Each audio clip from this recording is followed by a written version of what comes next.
Good evening, ma'am. If some of you can just open your videos, that would be better, or else it's up to you. Okay, right.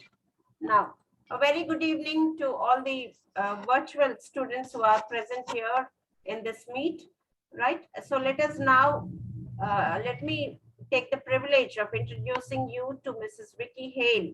She is the English Language Fellow deployed by US Department of State to St. Joseph's College, right? I'll just read out a brief bio of her so that you will know who exactly she is.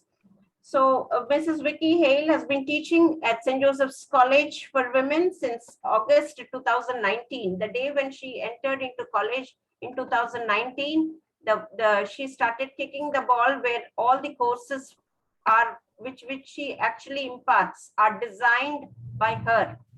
Okay, the whole course is designed by her and she teaches. Physically, she used to be there in the campus right from 9 to 4, teaching your seniors, BCom, BBA, BSc, everyone. And we used to allot classes for her in between. So she used to come and teach, and it was a course that actually she does. And after completion of the course of 12 hours or 16 hours or 18 hours, depending on the title of the course that she is dealing with, a certificate would be given with a US Embassy, Department of State, where you get the certificate from them as well as from St. Joseph's College in collaboration, right? So that is how you get the certificate, which I've already told you all during the orientation, if you remember. Am I right? Yes, ma'am. Yes, ma'am. Right. She is an English Language Fellow with US Department of State, and she's currently teaching online. Because of the pandemic in 2020, we have to again go back to online classes. So though she was in India for the whole year after,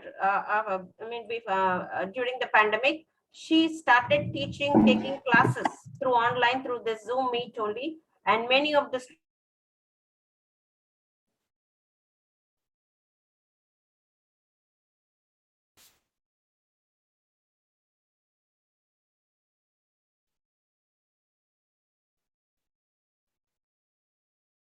2020, so 2022, right, Vicki?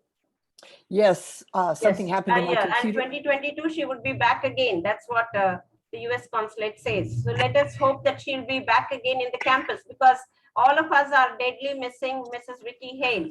If she is in the campus, the whole college, you know, there are lots of fan followers to her, including the faculty.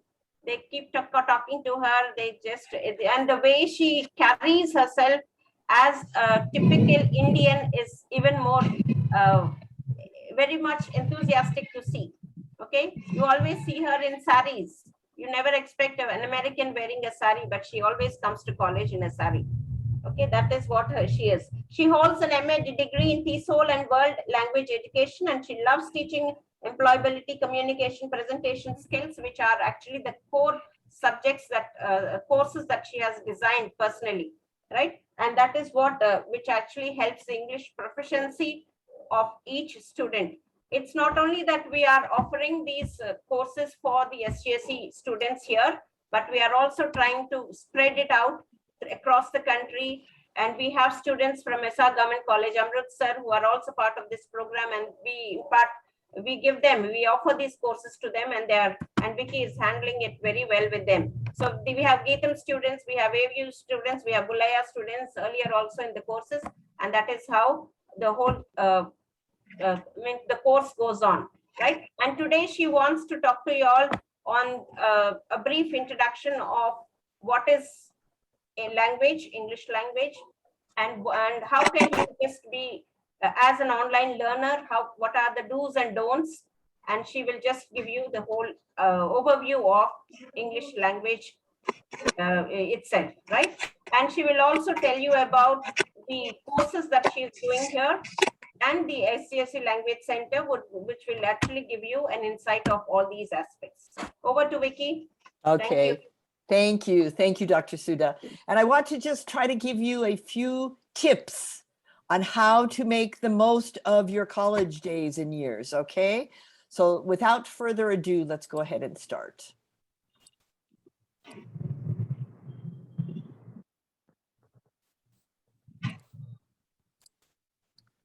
Okay, so making the most of your college days, tips for striving and thriving.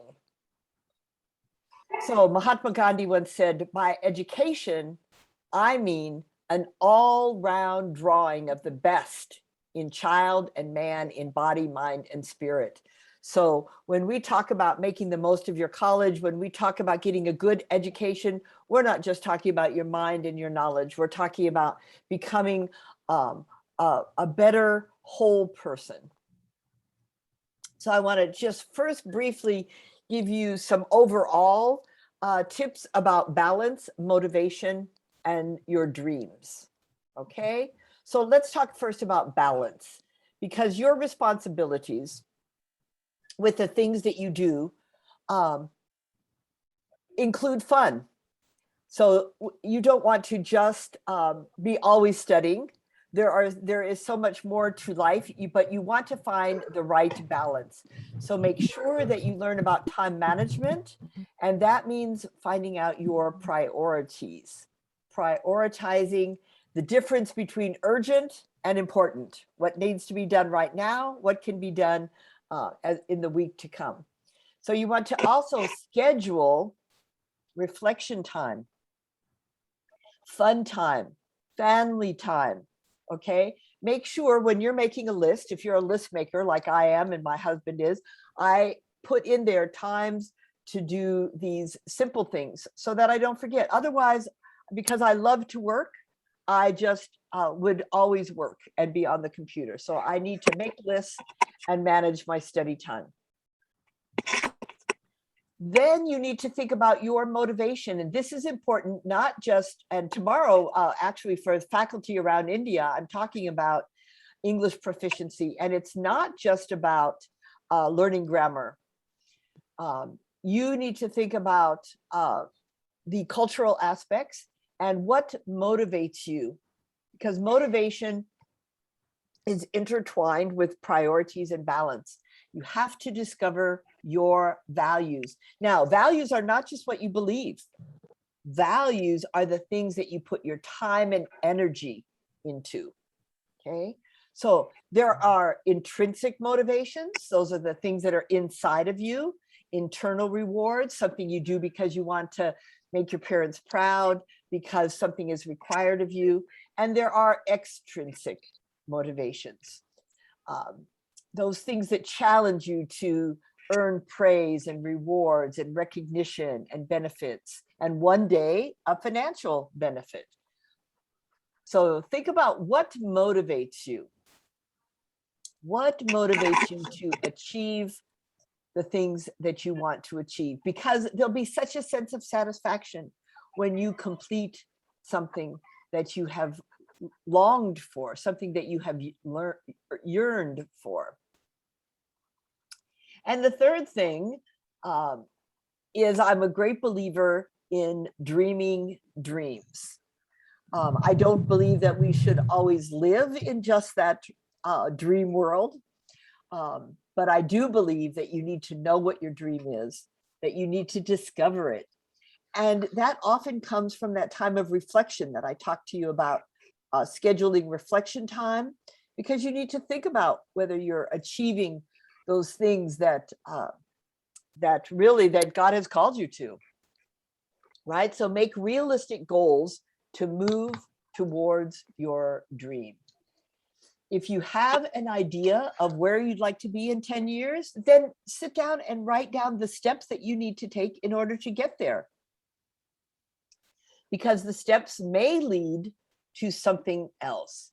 And always remember, this is an old saying, I don't remember who said it, but the journey is as important as the destination.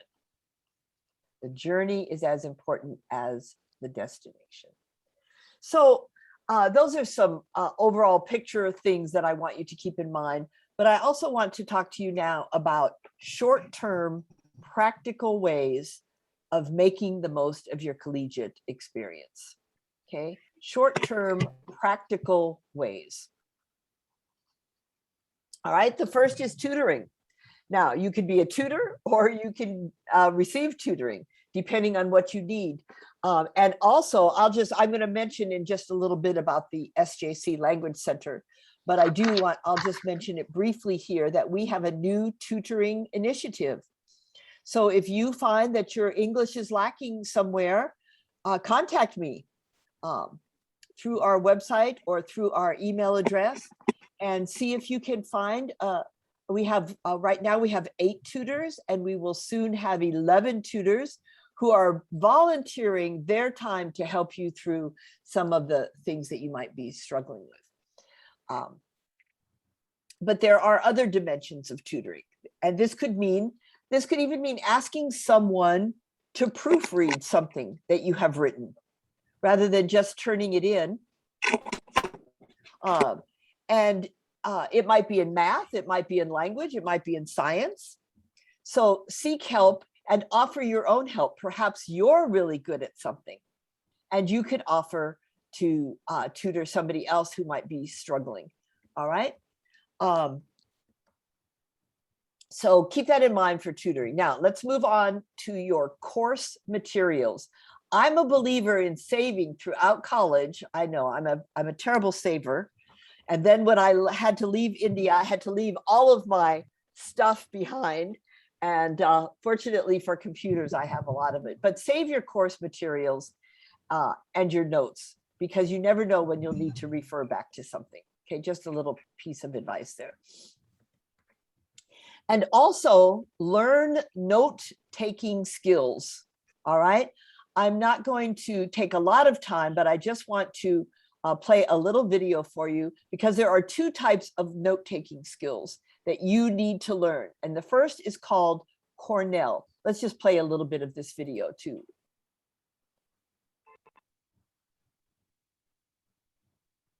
Hi, welcome to this Mometrics tutoring session on how to write Cornell notes. Now, we're just going to start with a sheet of paper like you would for any type of note-taking. It can be any type of sheet of paper. It might even have lines. That's okay, as long as you have it large enough that you can take normal notes on. You're going to go ahead and take your sheet of paper.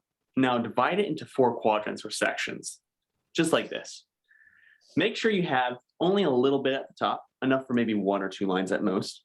On the side, you're going to have a couple inches for writing, maybe small notes, and on the bottom, you're going to have about the same size. Now on the far right is going to be your largest section, and that's where most of your main notes are going to go. So keep that for later, okay? After you've created those 4 sections, go ahead and at the top, title these notes. So whatever helps keep your mind or your notes organized, go ahead and put that information, whether it be your name, a class that you took, the subject of these notes, the date, whatever helps you, go ahead and do that. After you've documented at the top of the page with those 1 or 2 lines about your name, the class you took, or whatnot, you're going to go ahead and take your main notes. Now those go in the big section over on the right-hand side. Don't be afraid, however, to space those notes out, kind of synthesize a little bit. Don't write every single word that you hear or read or watch on a video. Go ahead and try to just put the most important information there. Also give yourself leeway. Skip every other line in case you have to come back and edit or put some like notes inside those margins. Don't be afraid to space it out. Give yourself some room. As soon as you finish taking the bulk of your notes over on the right-hand side, you're going to go and take some time to review and clarify. This simply means you're reviewing the notes that you've just taken, and now you're going to synthesize them even smaller to just the main points, the most important aspects of the lecture you just heard, the book you just read, whatnot. Go ahead and put those in the far left-hand side. Give yourself some space once again. Don't be afraid to skip every other line if you have to. Once we've reviewed our notes on the far right-hand side and then clarified them on the left-hand side, we're going to summarize down here at the bottom. Now, what does that look like? It's pretty straightforward. Imagine you've seen a movie and you want to describe it to your friends. How would you, in 1 or 2 sentences, describe that whole movie? Or perhaps you've been to a large Wikipedia page. At the top, they have a summarization of the next 2 to 3 pages. Go ahead and approach it that way. Which brings us to our last point, study. We want to focus most of our time studying this left-hand column over here and our summarization down at the bottom. The left-hand column are all our key points, our main ideas that will likely end up on the test in the form of questions. The summarization at the bottom is an overarching storyline, essentially. It's the brief breakdown of whatever happened in the notes over on the right-hand side. Mastering both of those sections will set us up for the most success on the test. Good luck, and thanks for watching. Okay, so that is just one type of note-taking, but I don't like to stop there because I know that there's a lot of creativity. I have found Indian students to be so creative and smart and innovative in some of the things that they do. There's another style of note-taking called sketch notes. So if you're that artistic type, you may want to take notes like this. Let's watch a couple of minutes of this video. Oh, it's only a 1.5 minute video.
So that's another, and you might even want to do a combination of both. I'm the more Cornell type, but then sometimes I'm listening and I draw some little pictures with words or something like that. So learn note-taking skills.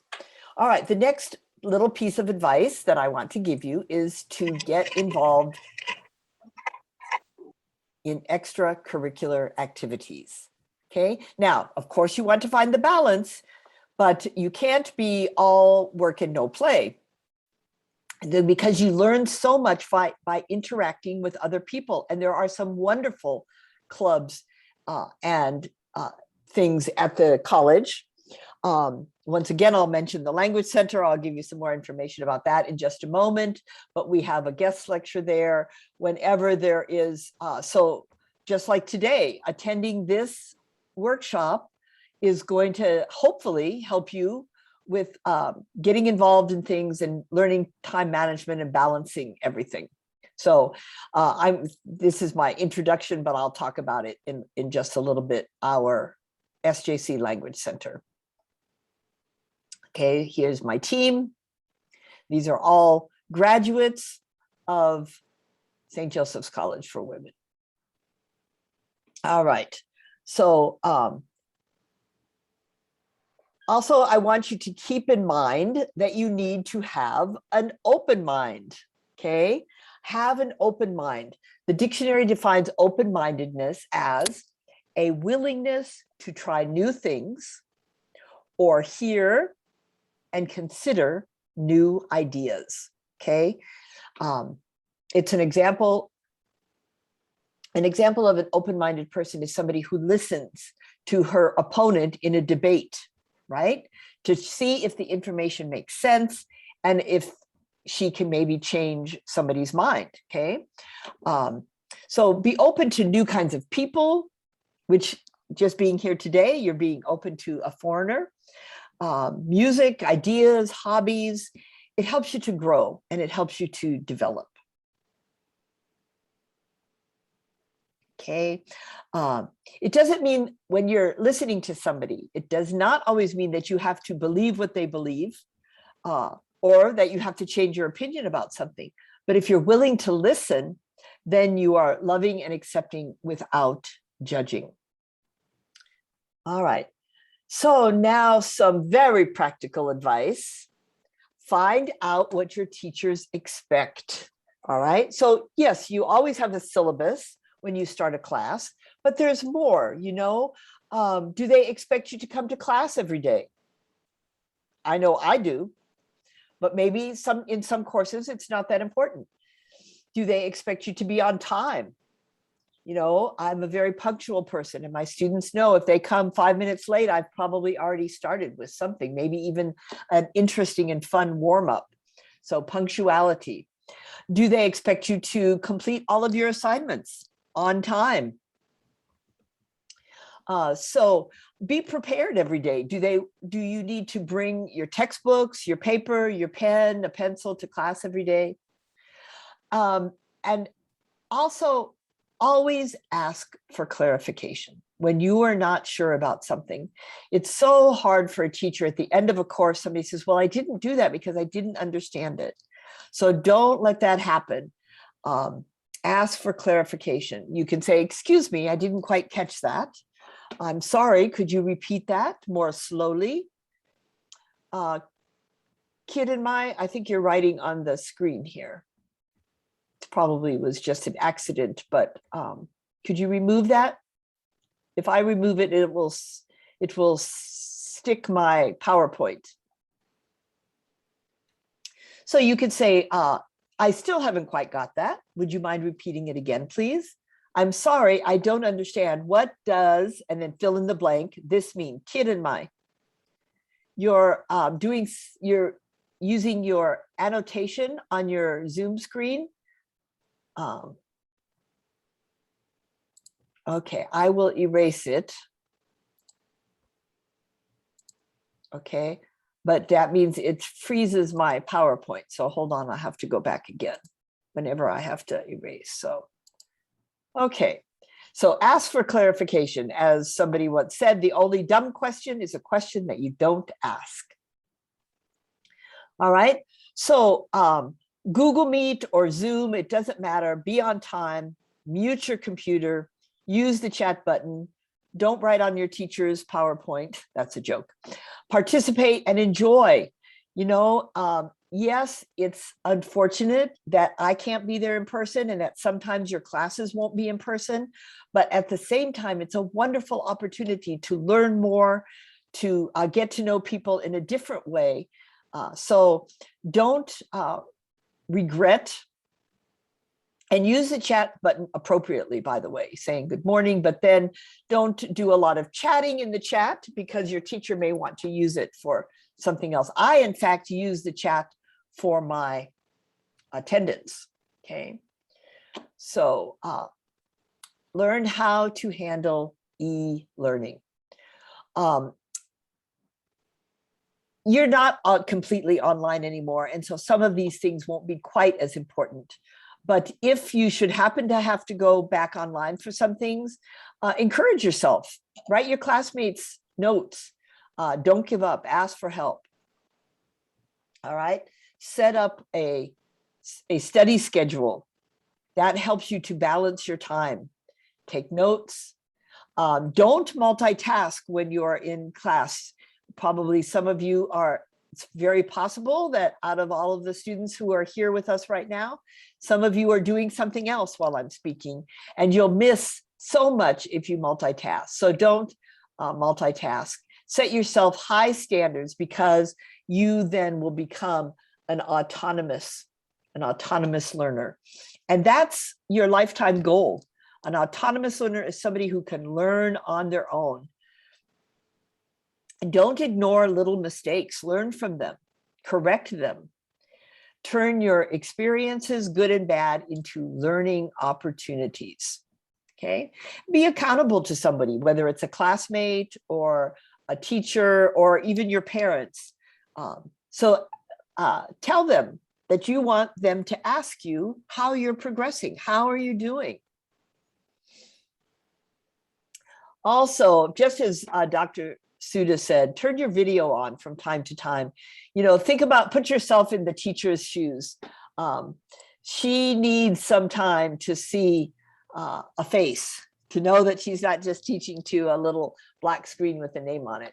So turn your video on from time to time. All right, so here's some study tips, which we already went over. So I'll just move on. All right, now, of course, as Dr. Suda said, I'm going to talk to you about English because English is my thing, everything English. All right. It's just something that we have to face is very, very important in this day and age because we have become a global society. I do some tutoring for corporate business clients and they're all around the world. And when they have a team meeting, there's somebody from India and somebody from China and somebody from Germany, and English is their common language. So the reasons why you want to improve your English, and I talk about this if you take my communications class one day, is because it's professional, because it is a way that we communicate with people of other worlds. Most research papers and books have an English translation, and it helps us to be media literate. In this day and age, you know, when there's a lot of fake news and stuff, you have to do research to make sure that the news that you're hearing is correct. And a lot of that research is going to be in English. Okay, so take advantage of classes that are offered by your college. And I'm going to talk to you in just a minute, as long as we have time. I'm going to talk to you about training your brain to think in English. Okay, so we'll talk about that in just a moment. But one thing that you can do is read aloud.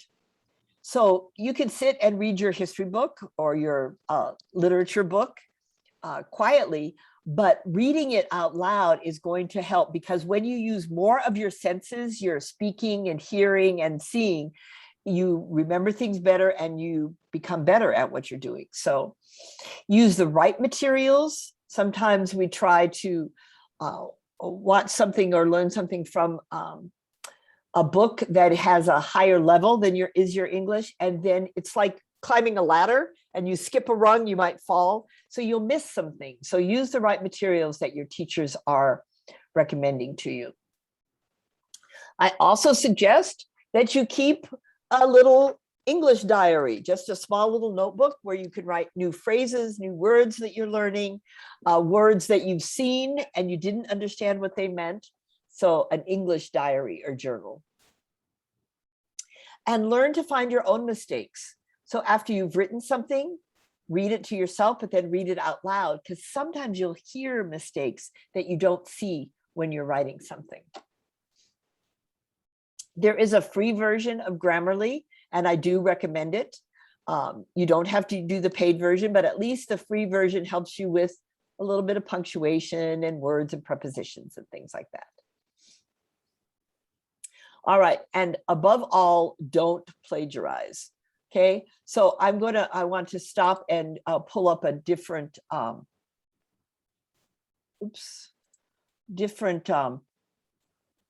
PowerPoint, because let's see if they'll let me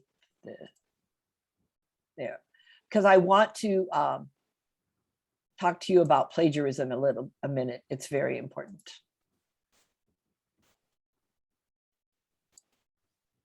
Okay, plagiarism. What it is and how to avoid it. This is very, very important.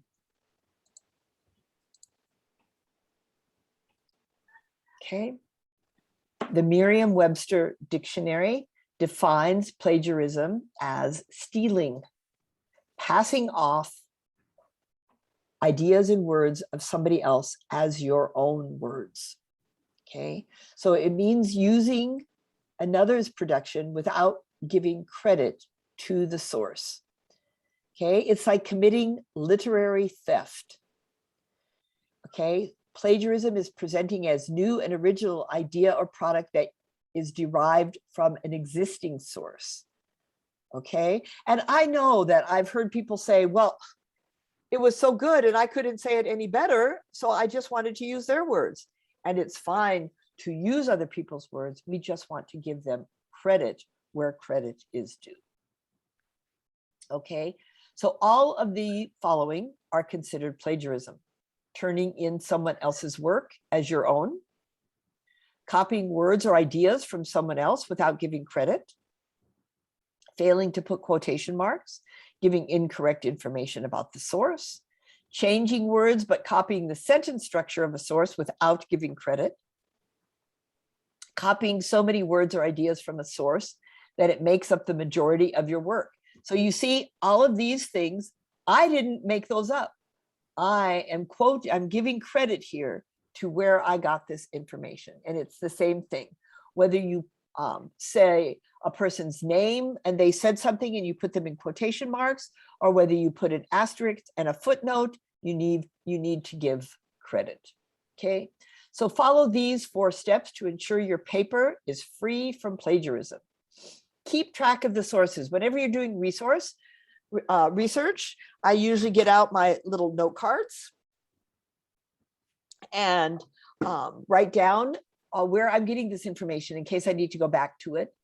Maybe I won't use it, but I just try to keep track so that I can refer to it.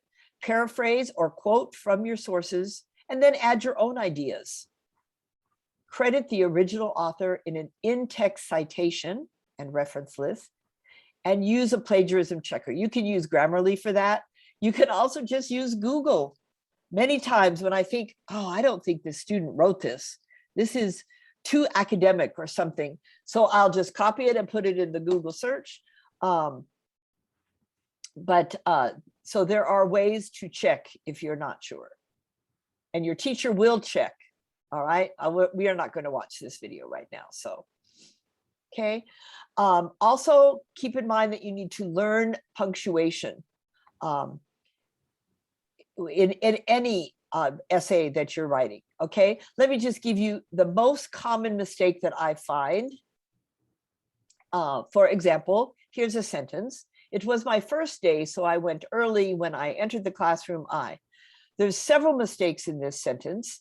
And also we do grammar brush-ups at the Language Center, so you can help, but always capitalize I, and your commas and your full stop, in America, we call them periods, comes immediately after the word, and the space comes after the punctuation, not before. And then the next sentence has a capital letter, okay? And end of the sentence, immediately after the word, use spaces after that, and then capitalize the first letter, okay? I is always capitalized. So this sentence should look like this. It was my first day, comma, space. So I went early, period, space. When I entered the classroom, okay? Just a little something, but it's the most common mistake that I find. Also, as I mentioned before, proof and read out loud, okay? Get in the habit of reading what you have written. Reading out loud helps you to use more of your senses, all right? Okay. All right, so I have one more thing that I want to share with you to help you to think in English. Let me just look at my notes here for.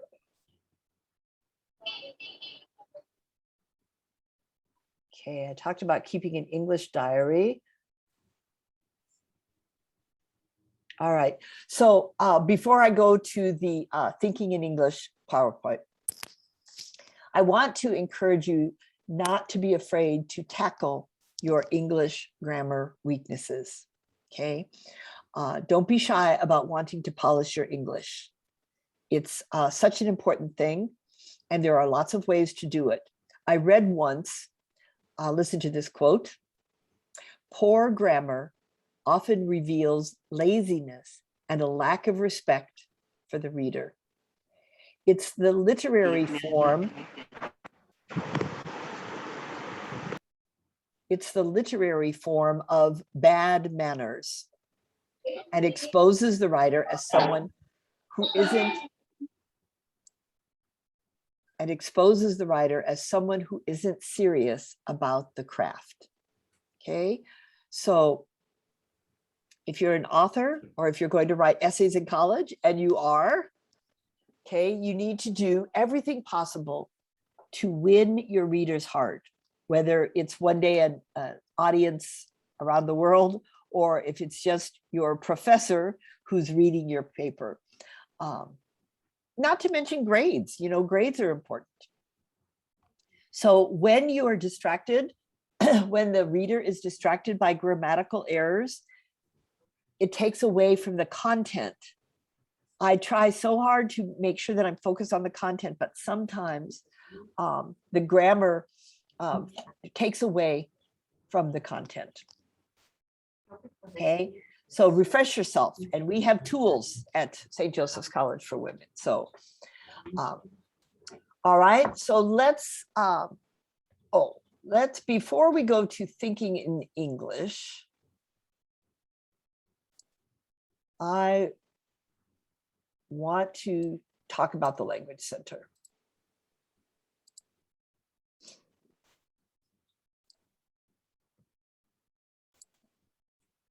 Okay, so we already went over these things. Here's the Language Center, okay? So this is the website. When you go to the website, if you scroll down on the home page, there's a place to subscribe. When you enter that, when you subscribe, you will get an email every Friday to remind you about the Language Center with the link for the activity the next day. So on the first Saturday of every month, we have Conversation Club. And we get into the small groups, and we have Salishma is our Conversation Club manager, and she always has lots of fun topics to discuss. We do it in small groups, and then we also do it in bigger groups. On the second Saturday, we have Readers Theater. And so we have scripts from, sometimes we've done Canterbury Tales, sometimes we've done children's plays, just to have fun, to read scripts, to let the actor come out in you. The third Saturday, which was last Saturday, we had discussion and debate. So 1 month we do discussion. So here we choose controversial topics. Discussion is when we listen to one another and we don't have to change our opinion, or we don't even have to try to persuade someone. But last Saturday we did debate, and we have teams and they discuss for or against a topic. And it's a great place to practice your debating skills. Then this Saturday, we have grammar brush-ups and fun learning. So we'll have, I'm the one who runs the grammar brush-up, and I take questions from people, but I also usually go over some of the most common mistakes that I find. And then we do some games, because grammar doesn't have to be just learning rules. Grammar can also be fun practicing. And when there's a fifth Saturday, which there is in October, we have a guest lecture.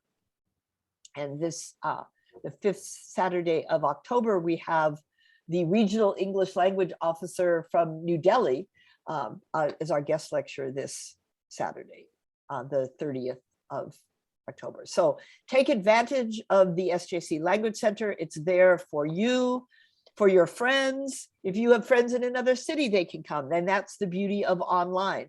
So we have people from Bihar and Bangalore and different places who often come. But mostly it is for our students. All right. Try something new. Okay, so that's what I'm going to share with you in just a moment about ways to train your brain to think in English. Try something new. And these are just some ideas. Sing in English, carry cue cards, use Post-it notes, be a conversation starter, participate in a debate. There are lots of things that you can do, because learning is not a spectator sport. You need to be active in practicing your English. So come up with a game plan. How are you going to improve your English? Okay. All right. So some say that the more you begin to think in another language, the more you'll be able to become proficient. All right. So I think I think there's 3 ways to become proficient, and I'm going to talk about that actually to teachers tomorrow, but it is through interacting, and it is through learning about different cultures, and it is through learning to speak in English. So let me give you some ideas about, and then we'll finish, and I'll leave it open for questions. I'll give you some time to ask me questions. So let's look at how to train our brain to think in English. Somebody needs to mute themselves. I did it. Okay. All right. Thinking in English. Training your brain. So these are just some different suggestions, okay? You all know what your English proficiency level is. And if it is at the beginning level, this is the first thing that you need to do. Galaxy M12, I keep muting you and you keep unmuting. All right, so this is the first, these are like steps, okay? So start with this. Think in single words first. Look around you, wherever you are, and name the things that you see. iPad, pencil holder, speaker, computer, lamp. Make sure you know all of the words in English that of all the things that are around you. Okay, first start with nouns, and then you can go on to verbs: typing, watching, listening, staring, you know. So look around and name everything, and then also designing, typing, creating, just in single words first. But of course, we're talking about English now. Don't translate. Think in English. Look at this item and think as fast as you can the things around you in English. All right, next step, describe unknown words. Okay, describe in your mind objects that you don't know the words for. Okay, so here you have to learn to use adjectives and describe. If you didn't know what this is called, this little thing that I have over here, I would just say, it's where I keep my pencils and my pens. It has 2 sections, you know, try to describe it. The place where I do this, or I keep things there, or it's similar to, or it's opposite to, or it does this, or it does that. So try describing words, even unknown words. Even if you take something like an iPad, I have my iPad with my notes on it over here. I know what it's called, but can I describe what it's used for? So I can get my emails on it, and I can surf the internet on it. I can put my notes up and have a Word document come up. So try describing things. Next, think in sentences. Begin with simple sentences, all right? If you're sitting at your desk, tell yourself things like, it's such a nice day. I wonder how long the rain's going to last. Or if you're at work or school, people are working hard and they're accomplishing a lot. Look at them going to the library.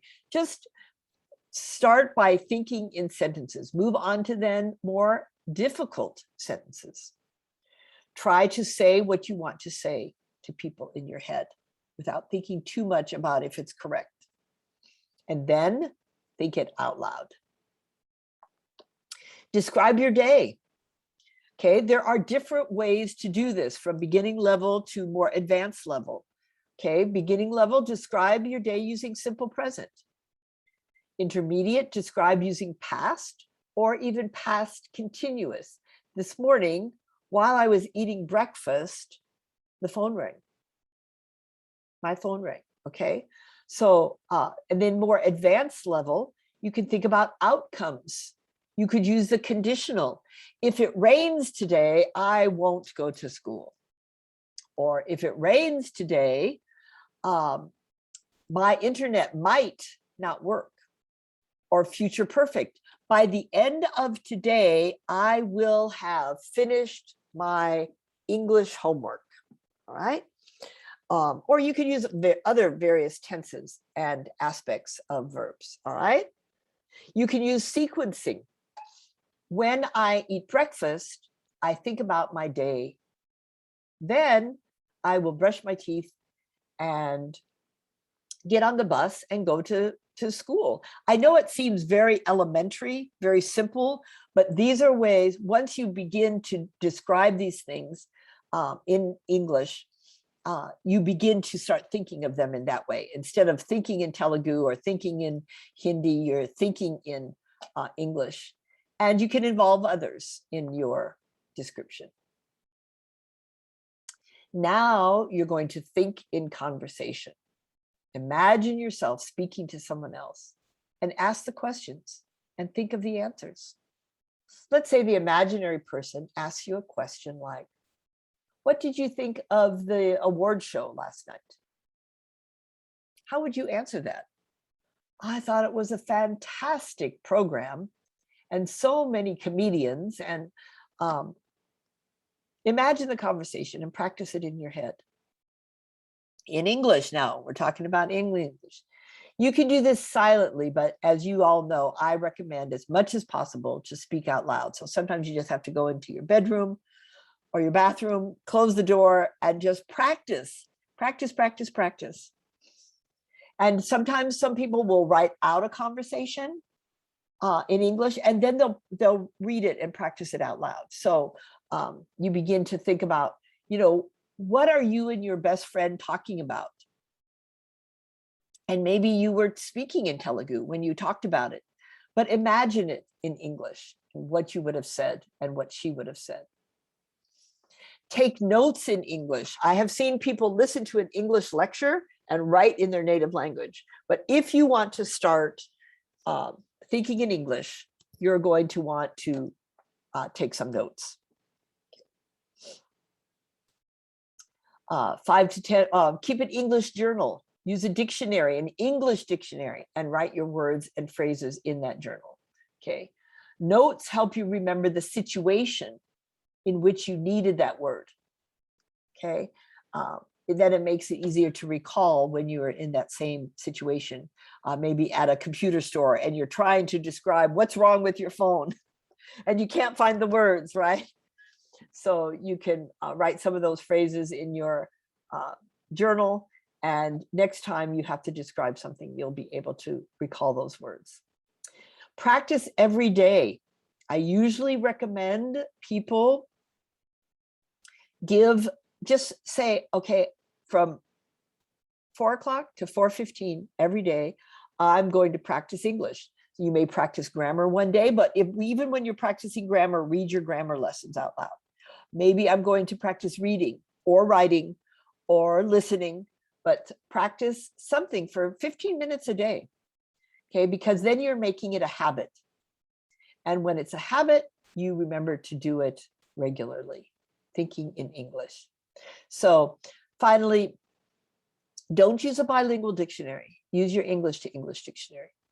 Learn vocabulary in phrases, especially after you've learned a lot of, if you feel like your vocabulary is good with the single words, learn phrases, okay? Just as like building relationships, keep my eyes open, keep an open mind, learn phrases, clusters of words. Start using the vocabulary as soon as possible. So I notice I get from the free dictionary, I get an email every day and it has a new word in it. But if I don't use it, I don't always remember it. Talk to yourself in English. Get an English speaking friend or partner. Of course, traveling also helps you to speak in English more. Okay. All right. I'm going to stop there so that I'm going to tell Dr. Suda that I know she has to leave to get to the conference. I will be there in a few minutes, but I want to give you students an opportunity to ask me some questions. You can ask me anything except my age. I don't tell my age. Okay, anybody have any questions? Was anybody listening to me? Yes, ma'am, we did. Okay, all right. So let me, That's great. if you don't have any questions, maybe I should ask you some questions. Yes, good. Yeah, ma'am, you can. Okay, all right. So in the beginning, when you're thinking about your overall college experience, what are some things that you need to consider when you're planning your college experience?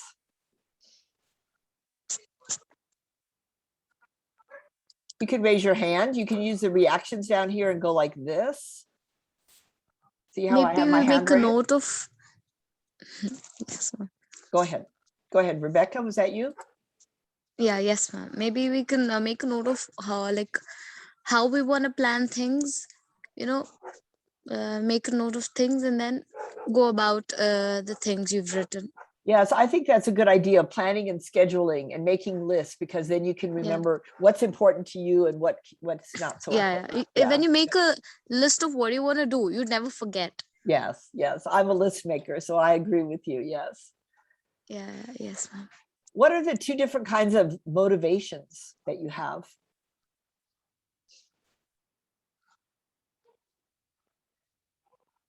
Motivations. What motivates you? What motivates you to do well in college? What motivates you to learn new things? What motivates you? Ma'am, our I think- seniors. Yes, Lipsa? Ma'am, maybe when you have a goal or when you set something for a short-term goal or long-term, keeps you it keeps you motivated to achieve that and to have same zeal and enthusiasm. I feel Good. like. Yes, good. Very good.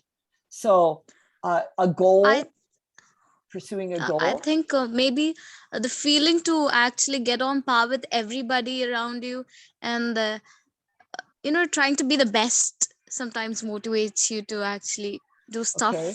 So Work hard. that's kind of like an intrinsic. Remember, you have intrinsic and Yeah. extrinsic. Intrinsic is yes, Yeah. trying to be the best that you can be. Bharati? Ma'am, according to me, I have observed this over time. Uh-huh.